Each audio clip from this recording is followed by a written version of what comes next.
I do so hope that there are some aliens out there that can enjoy the sanctity of celibacy.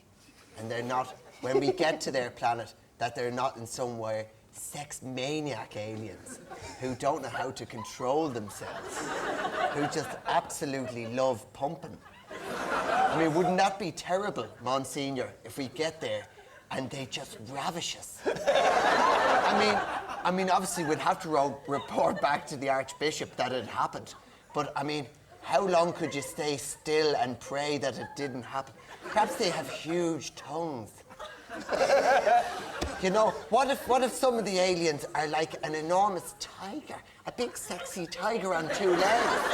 I mean, is that wrong, Monsignor? I mean, what if they're just trying to be friendly and you've never been to their galaxy before and they're licking you all over, Mom?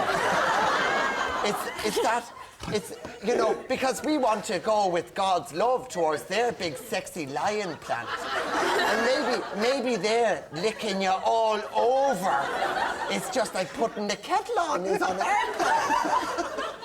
But has anybody thought about that? Or perhaps there's an alien with a really big, I don't know. I mean, the mind boggles, doesn't it? What could... Thank you. Maxwell, ladies and gentlemen. And I'm not... But you know, what could actually go on other planets? I mean, what could be permissible there? You know, what to us would be, God, no. Father, Maloney, what are you doing? That's immoral. Perhaps on their planet, that's hello.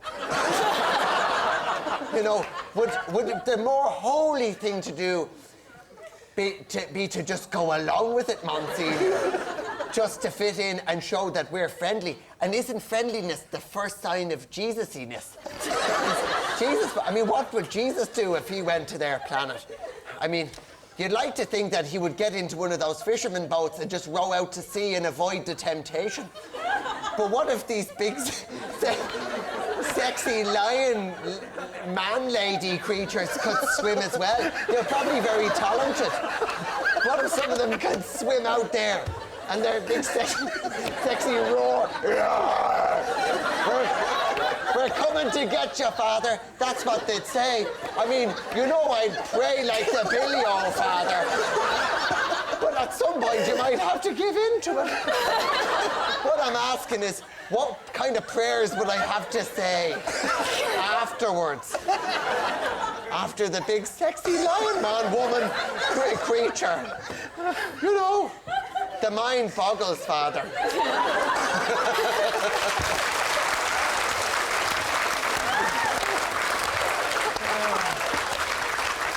From lions to cougars, because 1/3 of Irish women in their 30s have this week announced, and their 40s, that they want a younger man. Now, that's a leap. Imagine, yeah, it could be one of those leaping creatures. You know, you could even try and struggle and run away. But what if struggling in their world is hello? What if the more you struggled and your cassock was getting caught up in their big incessant claws? What if they got misunderstood and they thought that was you being friendly? I mean, that's hardly their fault now. And isn't it best to forgive? Big sexy, big chest, probably big chest on the creature, you know? Huge with sailor tattoos, which is weird on a lion on our planet, but perhaps on their planet it's perfectly normal. Maybe on their planet it's perfectly normal for, you know, lions and humans to have or be Facebook friends. Okay, let us come back. Andrew Maxwell, anyway.